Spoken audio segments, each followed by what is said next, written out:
પ્રણામ. ગોપીપુરા એટલે જૈનોની નગરી પાર્ટ 10. આજે આપણે આવી ગયા છીએ સુરત શહેરના ગોપીપુરા વિસ્તારમાં સુભાષ ચોકથી 100 મીટરના અંતરે આવેલી મોતીપોળમાં શ્રી સમ્મેત શિખરજી જૈન જિનાલયના દર્શન કરવા. જોઈ લો ભાઈ, લાગે ને આબેહૂબ સમ્મેત શિખરજી મહાતીર્થ જેવું જિનાલય.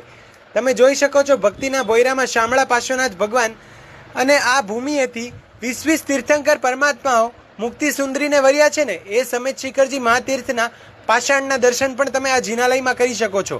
વધુમાં વધુ અહીંયા તમે પંચતીર્થી યાત્રા પણ કરી શકો છો.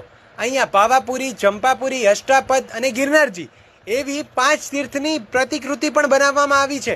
ધજાનો દંડ કહો, ચાલવાનો રસ્તો કહો કે અહીંના જિનાલયો કહો, એકદમ સમ્મેત શિખરજી મહાતીર્થ જેવા જ બનાવવામાં આવ્યા છે. જિનાલયના મૂળ નાયક શામળા પાર્શ્વનાથ ભગવાનની પ્રતિષ્ઠા વિક્રમ સંવત 2059 જેઠવદ છઠના પાવન દિવસે પરમ પૂજ્ય આચાર્ય ભગવાન સોમચંદ્ર સુરેશ્વરજી મહારાજાની નિશ્રામાં મંગળાબેન મોતીચંદ ઝવેરીના વરદ હસ્તે કરવામાં આવી છે. જિનાલયને રાજાના જિનાલય તરીકે પણ ઓળખવામાં આવે છે. તો ચાલો આ જિનાલયના મૂળ નાયક એવા શ્રી શામળા પાર્શ્વનાથ ભગવાનના દર્શન કરીને જીવનને ધન્ય બનાવીએ.